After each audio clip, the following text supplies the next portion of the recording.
നമ്മുടെയൊക്കെ ഉള്ളിൽ അഗാധതയിൽ നമ്മളൊരു സത്യം കണ്ടെത്തിയിട്ടുണ്ട്. എന്താ അത്? ജീവിതത്തിന് നൽകാൻ കഴിയുന്ന എല്ലാ നന്മകൾക്കും നമ്മൾ അർഹരാണ്. നമുക്കത് വ്യക്തമായിട്ട് അറിയാം. അതുകൊണ്ടാണ് മോശം അവസ്ഥയിലൂടെ കടന്നു പോകുമ്പോൾ നമ്മൾ അസ്വസ്ഥരാകുന്നത്. എല്ലാ നന്മകളും നമ്മുടെയും ജന്മാവകാശമാണ്. നിങ്ങളെ നിർമ്മിക്കുന്നത് നിങ്ങൾ തന്നെയാണ്. നിങ്ങൾ ആഗ്രഹിച്ചതായി തീരാൻ, നേടാൻ വിശിഷ്ടമായ ഒരു ഉപകരണമാണ് ആകർഷണ നിയമം. അത്ഭുതകരമായ ജീവിതത്തിലേക്ക്, നിങ്ങളെന്ന വിസ്മയകരമായ വ്യക്തിത്വത്തിലേക്ക് സ്വാഗതം. പ്രിയ സുഹൃത്തുക്കളെ, നമസ്കാരം കേട്ടോ.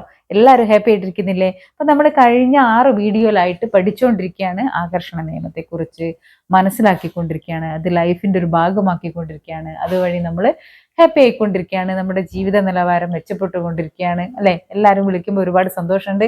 എല്ലാവരും ഇത് പ്രാക്ടീസ് ചെയ്യുന്നതെന്ന് അറിഞ്ഞതിൽ ഒരുപാട് സന്തോഷമുണ്ട്. Thank you. ഇനിയും ഒരുപാട് സന്തോഷവും സമാധാനവും ഐശ്വര്യവും ഒക്കെ നിങ്ങളുടെ എല്ലാവരുടെയും ലൈഫിൽ ഉണ്ടാകട്ടെ. അപ്പൊ നമ്മൾ കഴിഞ്ഞ വീഡിയോയിൽ എവിടെയാണ് പറഞ്ഞു നിർത്തിയത്? സ്വയം സ്നേഹിക്കുന്നതിനെ കുറിച്ച് അല്ലെ? സ്വന്തം സ്നേഹിക്കുന്നതിനെ കുറിച്ച്. അതെന്താണ് ഈ ബുക്കിൽ പറഞ്ഞിരിക്കുന്നത് നമുക്ക് നോക്കാം. നിങ്ങൾ നിങ്ങളെ പറ്റി സുഖകരമല്ലാത്ത വികാരം തോന്നുമ്പോൾ, അതായത് നമുക്കൊക്കെ ഉണ്ട് നമ്മളെ ഒന്നിനും കൊള്ളില്ല, നമ്മളിനി ഒന്നിനും പറ്റില്ല എന്നൊക്കെ നമുക്ക് തോന്നി തുടങ്ങുകയാണെങ്കിൽ നിങ്ങളുടെ ജീവിതത്തെ നിങ്ങൾ തന്നെ ഊറ്റി കുടിക്കുന്നത് പോലെ തോന്നും. കാരണം നിങ്ങളുടെ എല്ലാ നന്മകളും ഏത് വിഷയത്തിലായാലും, ആരോഗ്യം, സമ്പത്ത്, പണം എല്ലാം തന്നെ ആഹ്ലാദത്തിന്റെയും സുഖാനുഭവത്തിന്റെയും തരംഗ ദൈർഘ്യത്തിലാണ്. അളവറ്റ ഊർജമുണ്ടെന്ന് തോന്നിപ്പിക്കുന്ന ആ വികാരം ആരോഗ്യത്തിന്റെയും സമാധാനത്തിന്റെയും സുഖം അനുഭവപ്പെടുന്ന വികാരം എല്ലാം തന്നെ സുഖാനുഭവത്തിന്റെ തരംഗ ദൈർഘ്യത്തിലാണ്. നിങ്ങൾക്ക് നിങ്ങളെപ്പറ്റി അസുഖകരമായി തോന്നുമ്പോൾ തുടർന്നും അസുഖകരമായ അനുഭവങ്ങൾ നിങ്ങൾക്കുണ്ടാക്കി തരുന്ന വ്യക്തികളെയും സാഹചര്യങ്ങളെയും സന്ദർഭങ്ങളെയും നിങ്ങളിലേക്ക് ആകർഷിക്കുന്ന തരംഗ ദൈർഘ്യത്തിലേക്കാണ് നിങ്ങൾ ചെന്നെത്തുന്നത്. അതാണ്. അപ്പോ എന്ത് ചെയ്യണം? നമ്മുടെ ഉള്ളിൽ അസ്വസ്ഥത തോന്നിത്തുടങ്ങുമ്പോൾ, അല്ലെ നമ്മളെ നമുക്ക് ഇഷ്ടമല്ലാന്ന് തോന്നിത്തുടങ്ങുമ്പോൾ, അത്തരം ഒരു സിറ്റുവേഷനിലൂടെ നമ്മൾ കടന്നു പോകുമ്പോൾ ഓർക്കുക, നമ്മൾ അപകടത്തിലേക്കാണ് പോകുന്നത്. നമ്മൾ സ്വയം സ്നേഹിച്ചു തുടങ്ങുക. അപ്പൊ നമുക്ക് പ്രകൃതിയിൽ നിന്നുള്ള മറ്റുള്ളവരിൽ നിന്ന് സ്നേഹവും ഇഷ്ടവും ഒക്കെ കിട്ടിത്തുടങ്ങും. പിന്നെ മോശം സാഹചര്യത്തെ കുറിച്ച് പറഞ്ഞു. നമ്മളൊരു സുഹൃത്ത് ബന്ധമായിക്കോട്ടെ, എന്തോ ആയിക്കോട്ടെ, അത്തരം സാഹചര്യങ്ങളിൽ നിന്ന് നമ്മുടെ മനസ്സിന് അസ്വസ്ഥത ഉണ്ടാക്കുന്ന സംഭാഷണങ്ങളിൽ നിന്ന്, സാഹചര്യങ്ങളിൽ നിന്ന് നമ്മൾ വിട്ടു നിൽക്കുക. നമ്മളോട് മനസ്സ് പറയും ഇതെനിക്ക് ഇഷ്ടമല്ല എന്ന് പറയുകയാണെങ്കിൽ നമ്മൾ അതിൽ ഇൻവോൾവ്ഡ് ആയി പോകുന്നുണ്ട്. അതിൽ നിന്ന് നമ്മൾ മനഃപൂർവ്വം മാറി നിൽക്കുക. ഇനി അഥവാ കേട്ടാൽ തന്നെ ഇതിലോടി കേട്ടിട്ട് ഈ ചെവി കൂടെ വിടുക എന്ന് പറയില്ലേ, നമ്മുടെ മനസ്സിലേക്ക് അതെടുക്കാതിരിക്കുക. നമ്മളെപ്പോഴും നമ്മളെ സ്നേഹിച്ചുകൊണ്ടിരിക്കുക എന്ന് പറയുന്നതിന്റെ അർത്ഥം അല്ലാണ്ട് അത് സ്വാർത്ഥത ആവാൻ വേണ്ടിയിട്ടല്ല, സ്വാർത്ഥരാവാൻ വേണ്ടിയിട്ടല്ല. ആദ്യം നമ്മൾ തന്നെ സ്നേഹിക്കുമ്പോഴാണ് നമുക്ക് ദൈവം തന്നിട്ടുള്ള ഒരു ജന്മാണ്, ജീവിതമാണ്, ശരീരമാണ്. അതിനെ നമ്മൾ സ്നേഹിച്ചില്ല പിന്നെ വേറെ ആരാ സ്നേഹിക്കുക അല്ലേ? അപ്പൊ സ്നേഹമന്ത്രത്തെക്കുറിച്ചും നമ്മൾ കഴിഞ്ഞ വീഡിയോയിൽ വ്യക്തമായിട്ട് പഠിച്ചിട്ടുണ്ട്. ഇനി നമ്മൾ പഠിക്കാൻ പോകുന്നത് എന്താണ്? മനസ്സിലാക്കാൻ പോണത് എന്താണ്?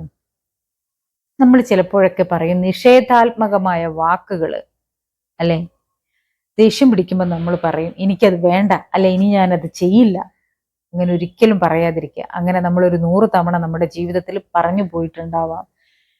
അപ്പൊ അത് തിരുത്താനുള്ള അവസരം കൂടിയാണ്. ആ ഒരു സിറ്റുവേഷൻ നിങ്ങൾക്ക് ഓർമ്മയിലുണ്ടെങ്കിൽ അതൊന്നുകൂടി മൈൻഡിൽ റീക്രിയേറ്റ് ചെയ്യുക. ആ സാഹചര്യത്തെ സുഖാനുഭവമാക്കിയിട്ട്, അല്ലെ എനിക്കത് പറ്റും, ഞാനത് ചെയ്യും, ഞാനത് നേടും, എനിക്കത് വേണം എന്നുള്ളൊരു നിങ്ങളുടെ ഇമാജിനിലൂടെ നിങ്ങളത് ഒന്നും കൂടെ റീക്രിയേറ്റ് ചെയ്യുക. അത് അങ്ങനെ തന്നെ പറയുക, എനിക്ക് വേണം, ഞാനത് നേടും, ഞാനത് വലിച്ചെറിഞ്ഞ് കളയില്ല. ഇനി അഥവാ നമ്മൾ എന്തെങ്കിലുമൊക്കെ വസ്തുക്കളൊക്കെ വലിച്ചെറിഞ്ഞ് കളഞ്ഞിട്ടുണ്ടെങ്കിൽ ഒക്കെ അതിന് സോറി പറയാം. നമ്മൾ അറിയാതെ നമ്മൾ പേഴ്സൊക്കെ ചിലപ്പം വലിച്ചെറിഞ്ഞ് പോയിട്ടുണ്ടാവാം അല്ലേ? അപ്പോൾ അതിനൊക്കെ നമ്മൾ ഈ പ്രപഞ്ചത്തിനോട് സോറി പറയാം. എന്നിട്ട് പറഞ്ഞുകൊണ്ടിരിക്കുക പ്രകൃതി ഒരുപാട് സൗഹാർദ്ദപരമാണ് അല്ലേ, എന്നിലേക്ക് എല്ലാ ഐശ്വര്യങ്ങളും വന്നുകൊണ്ടിരിക്കുകയാണ് എന്ന് പറഞ്ഞുകൊണ്ടിരിക്കുക.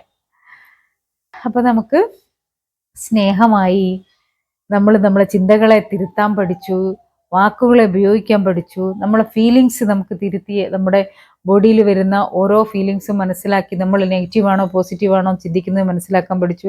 ഇനി നമുക്ക് ഹാപ്പിനെസ് വേണം അല്ലേ, സന്തോഷം വേണം. അത് മറ്റാരെങ്കിലും നമുക്ക് ഉണ്ടാക്കി തരുമോ? എന്താണ് ബുക്കിൽ പറയുന്നത് നോക്കാം, എന്നിട്ട് ഞാൻ അതിനെ പറ്റി പറയാം. പലപ്പോഴും നിങ്ങളുടെ സന്തോഷം സൃഷ്ടിക്കുവാനുള്ള അവസരം നിങ്ങൾ മറ്റുള്ളവർക്ക് നൽകും. പലപ്പോഴും നിങ്ങൾ ആഗ്രഹിച്ച രീതിയിൽ അത് സൃഷ്ടിക്കുന്നില്ലെങ്കിൽ നിങ്ങൾ പരാജയപ്പെടുകയും ചെയ്യും. എന്തുകൊണ്ടാണത്? കാരണം നിങ്ങളുടെ ആഹ്ലാദം, നിങ്ങളുടെ നിർവൃതി എന്നിവയുടെ ചുമതല ഏറ്റെടുക്കാൻ ഒരേ ഒരാൾക്കേ മാത്രമേ കഴിയൂ. അത് നിങ്ങൾക്ക് തന്നെയാണ്. നിങ്ങളുടെ മാതാപിതാക്കൾ, മക്കൾ, ജീവിത പങ്കാളി ഇവർക്കൊന്നും നിങ്ങളുടെ സന്തോഷം സൃഷ്ടിക്കുന്നതിൽ ഒരു സ്വാധീനവുമില്ല. നിങ്ങളുടെ സന്തോഷത്തിൽ പങ്കുചേരാനുള്ള അവസരം മാത്രമേ അവർക്കുള്ളൂ. നിങ്ങളുടെ ആഹ്ലാദം നിങ്ങൾക്കുള്ളിൽ തന്നെയാണ്. ശരിയല്ലേ?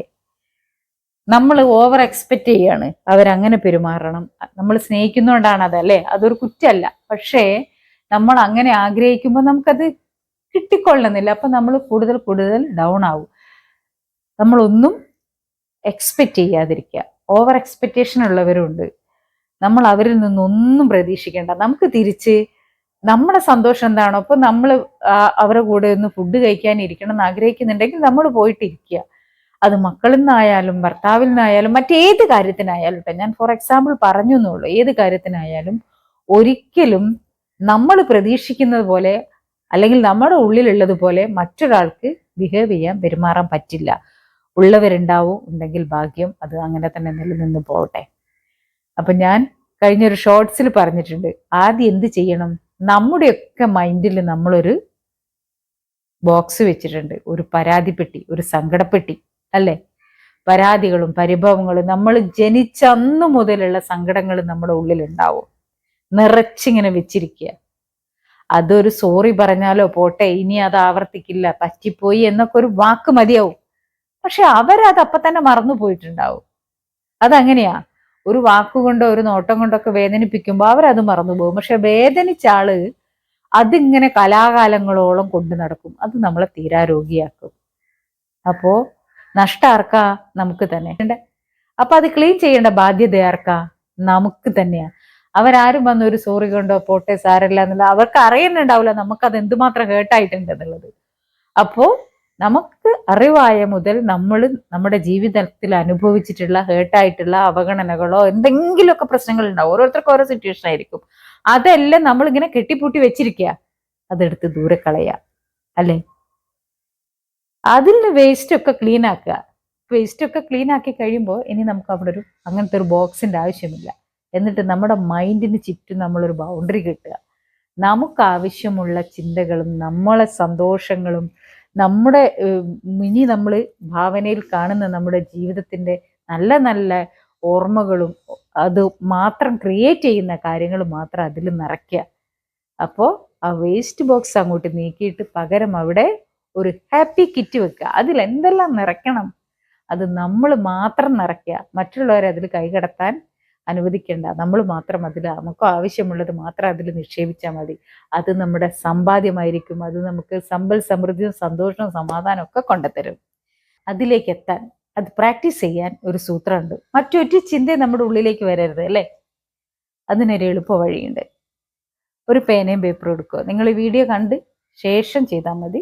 എല്ലാവരും ചെയ്യുക. കഴിഞ്ഞ പ്രാവശ്യം ഞാൻ പറഞ്ഞിരുന്നു, നമ്മൾ ജനിച്ച അന്ന് മുതൽ നമുക്കറിവായ തുടങ്ങിയ മുതൽ നമ്മൾക്ക് കിട്ടിയിട്ടുള്ള ഓരോ നന്മകളും ഓർത്തിട്ട് എല്ലാത്തിനും കൃതജ്ഞത രേഖപ്പെടുത്താൻ എഴുതിയിട്ടുണ്ടോ നിങ്ങൾ? ആ കുഞ്ഞു കുഞ്ഞു കാര്യങ്ങൾ കമന്റിൽ വരണേ. എഴുതിയിട്ടുണ്ടാവുമെന്ന് കരുതുന്നു. പലരും എഴുതിയിട്ടുണ്ട്. അവർക്കത് ഭയങ്കരമായിട്ട് സന്തോഷം തോന്നി. കാരണം അവർക്ക് ഉള്ളിൽ ആരോടൊക്കെയോ നമുക്ക് നീരസങ്ങളൊക്കെ തോന്നാം. എന്തിനേ നമ്മളൊരു ഡ്രൈവ് ചെയ്ത് പോവുകയാണെങ്കിൽ പോലും എതിരെ വന്ന് നമ്മളെ ഒന്ന് കണ്ണുരുട്ടി കാണിച്ച ഡ്രൈവറോട് പോലും നമുക്ക് ഉള്ളിൽ വെറുപ്പ് തോന്നും, അല്ലെ? ഓക്കെ, അപകടം പറ്റിയില്ലല്ലോ, അല്ലെ? വണ്ടി തട്ടിയില്ലല്ലോ, അയാൾ എന്നെ ചീത്ത പറയാതെ പോയല്ലോ, കണ്ണുരുട്ടി കാണിച്ചിട്ടല്ലോ. അപ്പൊ അയാൾക്ക് പോലും നമുക്ക് നന്ദി പറയാം. ഒരു പഴത്തൊലി ചവിട്ടി നമ്മൾ വീഴാൻ പോയി, നമുക്ക് നന്ദി പറയാം. അങ്ങനെ അങ്ങനെ നിങ്ങളത് വലിയ വലിയ കാര്യങ്ങൾക്ക് നന്ദി പറയണം എന്നോർത്ത് എന്തൊക്കെയാ എൻ്റെ ജീവിതത്തിൽ സംഭവിച്ച വലിയ കാര്യങ്ങൾ, ഒരിക്കലും അത് അന്വേഷിച്ചു പോകണ്ട. കുഞ്ഞു കാര്യങ്ങൾ. അപ്പൊ നമുക്ക് ഓരോ ദിവസവും തുടങ്ങാം. ഓരോ ദിവസവും നമ്മൾ ചെറിയ ചെറിയ നീരസങ്ങളൊക്കെ നമുക്ക് തോന്നും, അല്ലേ? നമ്മളൊരു ബസ് കയറുകയാണെങ്കിൽ അധികം ഒന്ന് തട്ടിപ്പോയാൽ മുട്ടിപ്പോയാൽ നമുക്കൊരു സീറ്റ് കിട്ടിയിട്ടില്ലെങ്കിൽ, അല്ലെ ഇറങ്ങുമ്പോൾ ഒന്ന് കാല് തെന്നിപ്പോയാൽ ആ ഡ്രൈവറോടോ ക്ലീനറോടോ കണ്ടക്ടറോടോ ഒക്കെ നമുക്കൊരു ചിലപ്പോൾ ഒരു നീരസം തോന്നാം. അങ്ങനെയുള്ള കാര്യങ്ങൾ, കുഞ്ഞു കുഞ്ഞു കാര്യങ്ങൾ നമ്മൾ കിടക്കുമ്പോൾ ഓർക്കുക എന്തൊക്കെയാണ്, അതെല്ലാം മനസ്സിൽ നിന്ന് അങ്ങോട്ട് മാറ്റുക. അതൊക്കെ മനസ്സിൽ നിന്ന് അങ്ങോട്ട് മാറ്റിയിട്ട് അവർക്കൊക്കെ ഒരു നന്ദി പറയുക. നമുക്ക് കൂടുതലൊന്നും പറ്റിയിട്ടില്ലല്ലോ അല്ലേ. ചെറിയ ചെറിയ കാര്യങ്ങളെല്ലാം മനസ്സിൽ നിന്ന് അങ്ങോട്ട് എടുത്ത് കളയുക. ഇത്തരം സങ്കടങ്ങളൊന്നും നമ്മൾ മനസ്സിൽ വെക്കാതിരിക്കുക. ഇനിയിപ്പോൾ നമുക്ക് ഒരു ദിവസം ഭയങ്കരമായിട്ട് എന്തെങ്കിലും ഹേർട്ടായിട്ടുണ്ടെങ്കിൽ അതൊന്നും കൂടി റീക്രിയേറ്റ് ചെയ്യുക. അതിൽ ഞാൻ എങ്ങനെയാണ് അതെടുത്തത്, അത് എന്നെ എന്തുമാത്രം ഹേർട്ടായിട്ടുണ്ട്, അപ്പോൾ അത് ഞാനിവിടെ ഇങ്ങനെ വെക്കണോ മൈൻഡിൽ, വേണ്ട, പോട്ടെ, എറിഞ്ഞു കളയുക.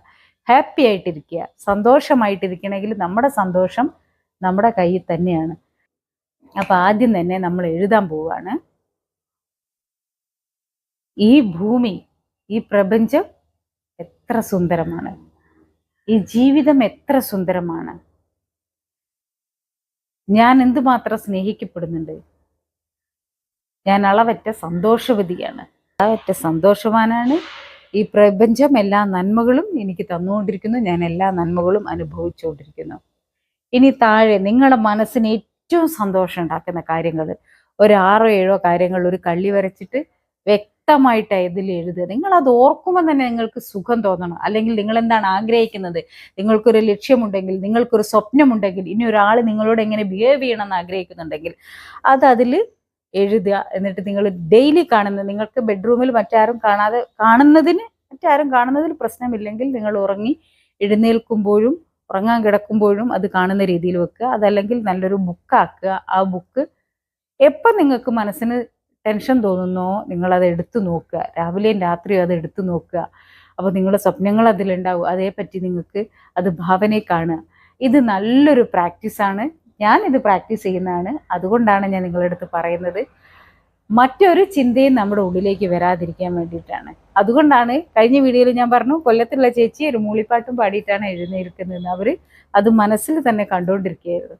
സന്തോഷവും സമാധാനവും സ്നേഹവും ഒക്കെ നമുക്ക് കിട്ടി തുടങ്ങി. ഇനി നമുക്ക് സമ്പത്തും കൂടെ വേണം അല്ലേ. പണം മുഖ്യം തന്നെയാണ്. അപ്പോൾ അതും കൂടി അതിൽ എഴുതുക. എനിക്ക് പണം ലഭിച്ചുകൊണ്ടിരിക്കുന്നു, ഞാൻ പണത്തെ ആകർഷിക്കുന്നു, പണം എന്നെയും സ്നേഹിക്കുന്നു.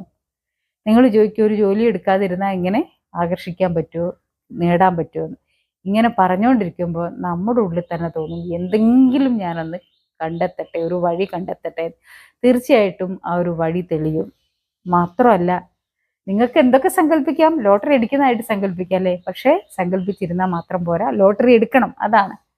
അപ്പോൾ കുഞ്ഞു കുഞ്ഞു കാര്യങ്ങൾ നമുക്ക് ഈ അവസ്ഥയിൽ ചെയ്യാൻ പറ്റുന്ന എന്തെങ്കിലുമൊക്കെ ഉണ്ടാവും. ആ വഴി പ്രപഞ്ചം നിങ്ങൾക്ക് തീർച്ചയായിട്ടും നിങ്ങൾ ആഗ്രഹിക്കുന്നുണ്ടെങ്കിൽ നിങ്ങൾക്കത് നേടിത്തരുക തന്നെ ചെയ്യും. അപ്പം നിങ്ങളിത് ദയവ് ചെയ്തിട്ട് എല്ലാവർക്കും ഷെയർ ചെയ്യണം. പ്രിയ സുഹൃത്തുക്കൾ ആദ്യമായിട്ട് കാണുന്നവരാണെങ്കിൽ സബ്സ്ക്രൈബ് ചെയ്യണം. എല്ലാവരും ഹാപ്പി ആയിട്ടിരിക്കുക. അപ്പോൾ അടുത്ത എപ്പിസോഡായിട്ട് വീണ്ടും വരും. അടുത്ത എപ്പിസോഡ് ഒരു ഭയങ്കര സൂത്രമാണ്, അത് തീർച്ചയായിട്ടും മിസ് ചെയ്യരുത്. അപ്പോൾ ഒരിക്കൽ കൂടി ഓർമ്മിപ്പിക്കുകയാണ്, എല്ലാവർക്കും ഷെയർ ചെയ്യുക. Thank you all. Love you so much.